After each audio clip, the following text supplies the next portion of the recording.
তো দর্শকবিন্দু, আপনারা দেখতে পাচ্ছেন আমার খামারে যে গাভী বাচ্চাটা আছে, তো এটা কিন্তু আগর বয়স। তো আমি এটাকে বীজ কনসেপ্ট হয়েছে। তো আমি যে আর ট্রিটমেন্টটা নিয়েছি আজকে সেই সম্পর্কেই বলবো।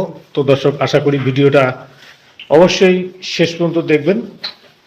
আর হ্যাঁ দর্শক, আমার এই গাভী বাচ্চাটা দেখে অবশ্যই জানাবেন একটু দয়া করে যে তার পার্সেন্টেজ কীরকম আছে আর কেমন হবে।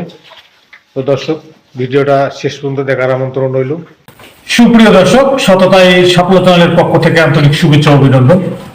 তো দর্শক বন্ধু, আজকে যে প্রতিবেদনটি দিব বিশেষ একটি গুরুত্বপূর্ণ প্রতিবেদন। তো দর্শক, আসলে আমরা যে খামারে গরু পুষি, তো আসলে দর্শক আমরা কিন্তু অনেকেই এখনো কিন্তু ঠিক মতো গরুর যত্ন নেই না। এই কারণে আমাদের কিন্তু অনেক ঝামেলা করতে হয়। তো দর্শক, আমরা যে মা গরুকে কিভাবে যত্ন নেব অনেকেই হয়তো ভুল করে নেয়।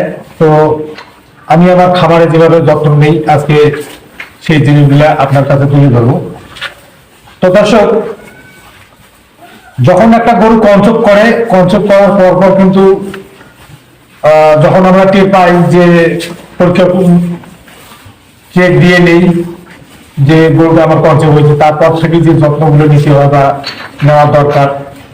এক কথায় দর্শক, আমরা মানুষ যে একটা মায়ের যে গর্ভবতী মায়ের যে এরকম যত্ন নেওয়া দরকার, ঠিক ওই রকম ভাবে যত্ন নেওয়া দরকার। তো দর্শক, যদি প্রথমে যে আমরা কিডনি ডোজ ক্লিয়ার করানোর পরে যে জিঙ্ক, ক্যালসিয়াম অনেক কিছু খাওয়াই, তো এগুলো আসলে কিন্তু খাওয়া দরকার। তো দর্শক, অনেকেই বলে যে ভাই এগুলো কি মাসে প্রতিদিন খাওয়াইতে হবে? না, আপনাকে প্রতিদিন খাওয়াইতে হবে না। আপনি শুধু মাসের যদি প্রথম 10 দিন খাওয়ান তো যথেষ্ট। আরো যদি অনেকেই হয়তো সামর্থ্য না থাকার কারণে অনেকেই খাওয়ায় না, তো তারপর অন্তত 3 টাইম, যে টাইমগুলো আমরা কৃমি ডোজ ক্লিয়ার করে থাকি, কৃমি ওষুধ করানোর পরে লিভার টনিক খাওয়াই, লিভার টনিক খাওয়ানোর পরে জিঙ্ক, ক্যালসিয়াম খাওয়াই। তো আপনারা যদি 3 টাইম এইভাবে খান তারপরেও কিন্তু যথেষ্ট হয়ে যাবে। আর অনেকেই আছে আপনারা খাওয়ান না, যদি না খাওয়ান এগুলো কিন্তু জিঙ্ক, ক্যালসিয়াম এই ধরনের ইয়েগুলো যদি আপনারা ভিটামিন এগুলো যদি আপনারা না খাওয়ান তো অনেক সমস্যা অনেক সময় পড়তে হয়। গরু যখন বাচ্চা দেওয়ার পর যে গর্ভফুল যে ক্লিয়ার হয় না, কি কারণে হয় না?